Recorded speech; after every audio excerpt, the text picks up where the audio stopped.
Alright guys, welcome back to the channel. Today we've got something a little bit different from our norm. We've got the old 80s Tamiya Hornet. Built this up a couple of weeks ago. Some of the more eagle-eyed viewers here may have noticed some of the retro Tamiyas on the wall and in the cabinets and whatnot. So we've got the Hornet, which I've built. Done the wild one, the blockhead edition. I always fancied one of those. The Avanti, which growing up in the 80s and 90s was a dream RC for me. So finally got one some many moons later. So we're going to get the grasshopper built up. Might try and get that done at the end of today. And we'll get some retro 80s sand dune bashing done on the beach locally. So we built this just up bog standard. Just got a cheapy normal servo in it. And the 540 motor. Then I thought, well, let's get it a bit more modern. So we're going to put a brushless combo in it, which we've just had delivered this morning. So we've got a 3000 kV brushless motor and the matching ESC. So this is 2 or 3S capable according to the Amazon listing. Came in about 35 quid, so not ridiculous. We're not expecting it to last forever, but then the lack of use these things are going to get, I'm sure this will be absolutely fine. We'll dig a bit deeper for the Avanti because that is one of my dream cars, and we'll put a nice Hobby Wing G3 setup in there. So we've got the motor and the ESC. I've literally just had the postman deliver another receiver for my radio link controller. So we're going to get that in. First of all, we're going to run it on a 2S because, as most of you may be aware, the gearboxes on these are absolutely not designed for these brushless systems. So we're going to be really gentle with it, winding the power on, not just smashing it, because there is upgraded gear sets available for it, but they're like 50 quid, which is almost the price of the car. So we don't want to be destroying that straight away. I have ball raced the gearbox when I built it up. I just haven't done the front wheels, but we can chuck them in again. So we've got this 4200 milliamp hour 2S, which is exactly the same dimensions as the familiar Tamiya racing packs. So we can try it on 2S first. And then I've got this 2200 Overlander 3S, which is not that much chunkier, but physically a little bit smaller. So hopefully we can manage to cram that in the battery tray underneath. I'm sure it'll fit. So we're going to go ahead. I'm not going to bother filming it because everyone knows how to fit a motor. It's like 2 screws and a pinion. So we'll get that put on, and we'll come back to you when it's all fitted and we've set it up on the radio link, and then we can get it down to the sand dunes and get some bashing done. Hopefully by then I'll have built up the grasshopper because that's still in its million pieces in the box. So I'm actually really excited about getting that put together. We'll get another one of these combos and we'll get the two out together for some 80s bash sessions. Right, so just have a quick overview of what we've got in there. Just got one of the cheapy little servos in there. It's not very fast at all, but for this Hornet, I'm sure it'll be fine. We can always upgrade it later.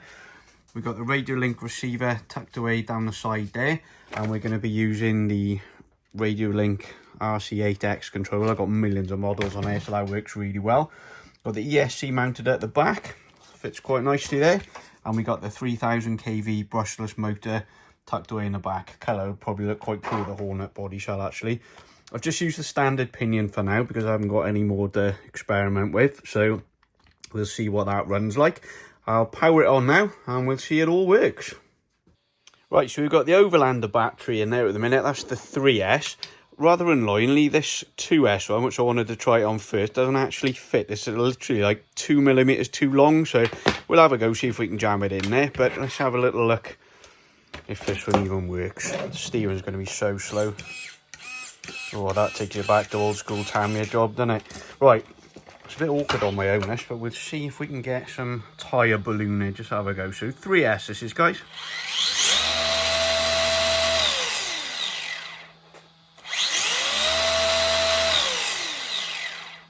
Not too bad. Seems to be quite a bit of wheel speed. So all we can do, guys, is get it out on the sand and see if it rips like a Hornet really does.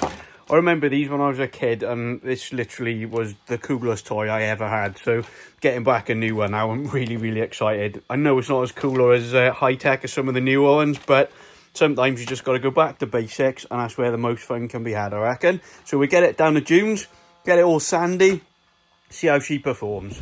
Sorry about the wind noise, guys. It's really windy down here.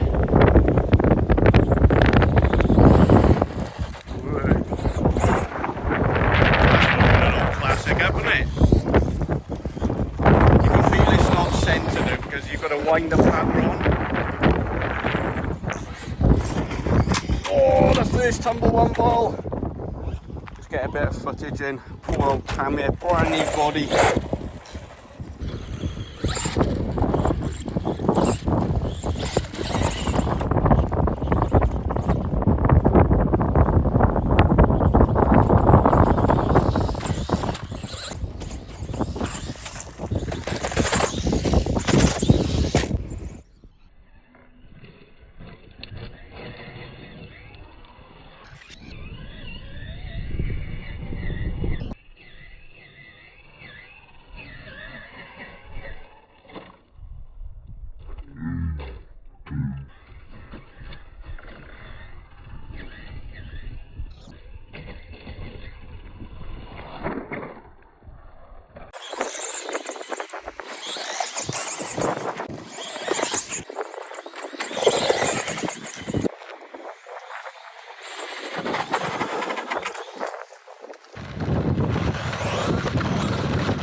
Alright, let's get some footage of Miles driving the old Hornet.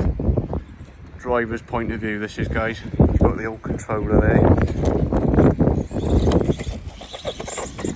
What you find is it just doesn't handle at all. Massive, massive understeer. Mind of its own. There they are, the water shame off he goes there.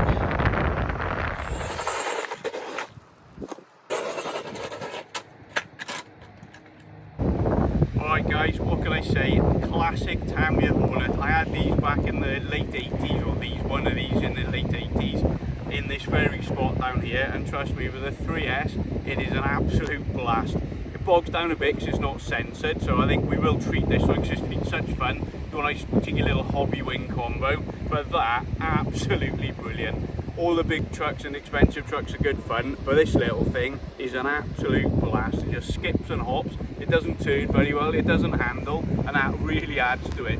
So I think we'll definitely be pre-ordering the newest version of the Hornet, so we can do a bit of a comparison. So we need to get back now, get this cleaned up, and get it ready for its next blast. Cheers guys. Alright guys, just a final little outro for the video. Absolutely brilliant thing. I wasn't expecting much, but with it being a very basic early 80s design Tamiya kit with the cheapest 3S brushless kit I could find in it, but what an absolute blast. The smile on my face and Miles' face using this, I reckon, was more smiley than some of our more expensive trucks.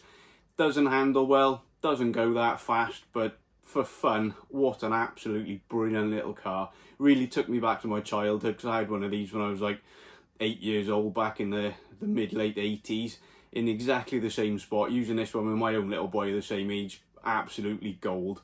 We're going to put a Dumbo receiver in it, so we're going to pair that up to Miles' controller because he's now going to inherit it, so he enjoyed it so much it's only fair that he has it. So we get it cleaned up, get the receiver in it, and he has actually mentioned that we get another one so we can have some races on the sandy beach, which that is what it's all about. Putting smiles on your faces. It doesn't have to cost a fortune, guys. Get yourself a Tamiya Hornet, cheaply brushless kit, absolute winner. Catch you in the next video, guys.